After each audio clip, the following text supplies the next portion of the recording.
ओम शांति। 11 अगस्त 2025 की साकार मुरली से होमवर्क।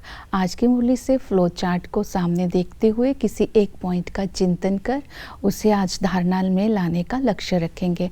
आज की मुरली से लक्ष्य रहेगा सूर्यवंशी महाराजा महारानी बनने के लिए कर्मातीत अवस्था को प्राप्त करने का पुरुषार्थ करना है। आज हम स्वमान लेते हैं, मैं प्रभावशाली आत्मा हूँ। अंतर्मुखी होकर के एक बाप की याद से सर्वगुण सर्वशक्तियों से संपन्न होकर के किसी एक विशेषता में विशेष अपने जीवन में धारण कर उसका स्वरूप बन करके जब हम उनको सेवा में लगाते हैं तब हम प्रभावशाली बन जाते हैं। तो आज हम प्रैक्टिकल में होमवर्क लेंगे। मैं स्वदर्शन चक्रधारी बन करके आज हम हर कर्म करेंगे। स्वदर्शन चक्र का अर्थ है आसुरी स्वभाव संस्कारों का संस्कार कर देना, उसको काट देना। स्व का दर्शन करेंगे। आज मेरा कोई भी कर्म साधारण ना हो, हर कर्म श्रीमत प्रमाण हो, हर संबंध में अलौकिकता हो और लगाव मुक्त झुकाव मुक्त हो, ज्ञान का जीवन में धारणा हो। जितना हल्के रहेंगे उतना ही ये स्वदर्शन चक्र निरंतर घूमता रहेगा और एक की याद हो, इसलिए एक उंगली पर घूमता हुआ दिखाते हैं। तो आज चिंतन करके लिखेंगे स्वदर्शन चक्रधारी की विशेषताएं क्या होती हैं। तो आज कर्मातीत अवस्था को प्राप्त करने के लिए जो हमें धारणाएं करनी है, पहली है याद। बाबा ने कहा एक बाप की याद के साथ साथ स्वीट होम की भी याद रहे। बुद्धि में निरंतर स्वीट होम और बाप के साथ लगी रहे। उसकी विधि है भिन्न भिन्न टाइटल्स की स्मृति में रहना। मैं मास्टर ज्ञान सूर्य हूँ, मैं स्वदर्शन चक्रधारी हूँ, मैं ईश्वरीय संतान हूँ, मैं सहज योगी हूँ। भिन्न भिन्न टाइटल्स को कर्म क्षेत्र पर कर्म करते समय जब हम स्वमान का स्वरूप बन करके रखेंगे तो हम निरंतर याद में रहेंगे। निरंतर याद में रहने के लिए बाबा के साथ संबंधों का रस लेते रहेंगे, क्योंकि हमें सत बाप, सत टीचर, सतगुरु मिला है। सत बाप से इस समय हम विश्व के मालिक बने का वर्षा लेते हैं। वो टीचर आकर के हमें राजयोग सिखाता है। इस राजयोग की पढ़ाई से ही हम स्वदर्शन चक्रधारी बनते हैं और इस राजयोग की पढ़ाई को से ही हमारी कर्मातीत अवस्था होती है। ये पढ़ाई एक बार ही पढ़ाई जाती है, ये नई पढ़ाई है। तो सतगुरु आकर के हमें पति से पावन बनाते हैं और जब हम पावन बन जाते हैं तो हमारी सदगति हो जाती है और इसी समय ही बाबा हमें मुक्ति, जीवन मुक्ति देते हैं। मुक्ति हमें इस समय अपने आप को विकारों से मुक्त करना है। जीवन मुक्ति अर्थात जीवन में रहते किसी भी प्रकार का बंधन ना फील हो, उसे ही कर्मातीत अवस्था भी बोलते हैं। तो इस समय हमें जीवन मुक्ति और मुक्ति का अनुभव इसी समय संगम पर करते रहना है।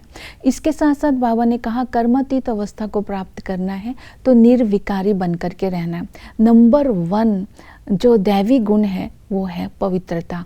तो बाबा ने बोला इस संगम पर जो बच्चे बाबा के बनते हैं, स्त्री पुरुष इकट्ठे रहते पवित्रता की धारणा करते हैं, कि उनको पता है कि संगम पर हम बाबा के साथ नई दुनिया की स्थापना कर रहे हैं। जब आत्मा बाबा की याद से पवित्र बन जाती है तो अपवित्र शरीर को छोड़ देती है और अपने स्वीट होम में चली जाती है।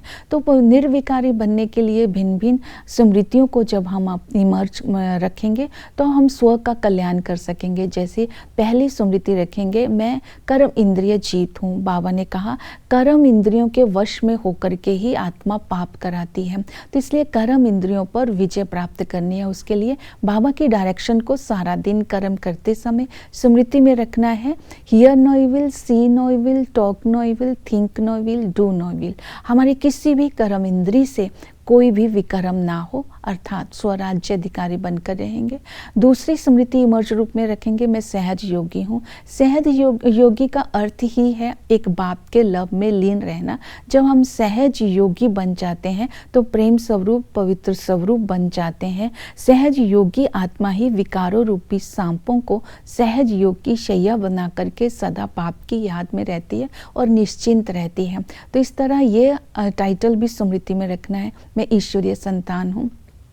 संगम युग पर स्वयं भगवान ब्रह्मा के द्वारा हम बच्चों को एडॉप्ट करते हैं। मैं ब्रह्मा मुख वंशावली ब्राह्मण हूँ। ये नशे में रहने से पवित्रता के संस्कार स्वतः ही इमर्ज हो जाते हैं। इस तरह आज आत्म अभिमानी बन करके रहेंगे तो पवित्रता के संस्कार इमर्ज होंगे। मैं आत्मा अविनाशी हूँ, ये शरीर विनाशी है। मैं आत्मा इस शरीर के द्वारा पाठ बचा रही हूँ। मेरे अभी 84 जन्म का चक्र पूरा होता है। मैं आत्मा बाप की याद से पावन बन करके अपने स्वीट होम जा रही हूँ। मेरा स्वधर्म शांति है, मैं मूल वतन निवासी हूँ। ये स्मृतियों को इमर्ज करते ही जितना ही हम सोल कॉन्शियस होंगे तो सोल के ओरिजिनल गुण हम अपने कर्म क्षेत्र में संबंध में यूज़ कर पाएंगे, तो निर्विकारी बनते जाएंगे। निर्विकारी कर्मातीत बनने के लिए बाबा ने और विधि बताई, बेहद का वैरागी बनना है। बाबा ने कहा महाभारी लड़ाई शुरू होने वाली है, हम अभी जाते हैं अपने घर, तो इस नशे में रहना है, फिर हम आएंगे अपने राज्य में। जो आत्माएं पवित्र इस संगम पर बनती हैं वही भविष्य में राज्य में आती हैं। तो ये नशा और खुशी हमें रहेगा और पुरानी दुनिया से वैराग्य होता जाएगा। फिर बाबा ने कहा कि स्वदर्शन चक्रधारी बनना है। तुम जानते हो ये स्वदर्शन चक्र से किसी का गला नहीं काटते हैं। इस स्वदर्शन चक्र को फिराने से आसुरी संस्कारों को खत्म कर देते हैं। ये स्वदर्शन चक्र ज्ञान का चक्र है, जिसमें हम समझते हैं कि हम ही आदि में ब्राह्मण, फिर देवता, फिर क्षत्रिय, फिर वैश्य, फिर शूद्र बनते हैं। जब ये हम ज्ञान को इमर्ज करते हैं तो पवित्रता के संस्कार इमर्ज होते हैं और विकारों का गला कट जाता है। आदि में हम आत्माएं सुंदर थी, सुंदर पहरवाइज थे, पवित्र थे, लक्ष्मी नारायण का राज्य था, सुखी सुख था, छोटा सा परिवार था। जैसे ही मध्य में आते हैं तो देवता वाम मार्ग में चले जाते हैं तो विकारी हो जाते हैं, दुख हो जाते हैं, अनेक धर्म हो जाते हैं, दुख आ जाता है।